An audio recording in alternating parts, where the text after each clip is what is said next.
So the previous speaker had mentioned. If you can still, I'm sorry, if you can identify yourself, Yes. sir, and where you live. Ryan Salvatore, and that would be Ward 3. I believe that the previous speaker had mentioned crime in the city. I think this is kind of a nationwide issue, and I'd like to make a couple of comments relating to the agenda, particularly with the immigration enforcement, and then the Lewiston shooting fund as well. I think We're going to have, so this is for public comment for items that are not on the agenda.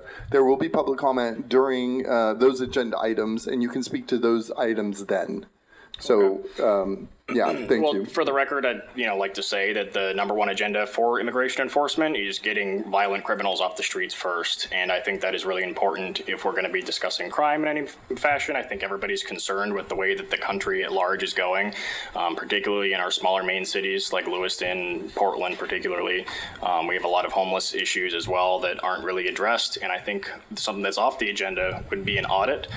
I think there's a lot of audits that need to take place when it comes to funding that is going around, not just the Lewiston Shooting Fund, but there's a lot of things that are taking place in our city, in our state, and in our government itself that have not been audited in a long, long time. And I think that's really important that we all kind of open that up for the public to view, and that everybody can take a fair assessment individually at what's going on behind the scenes. Thank you.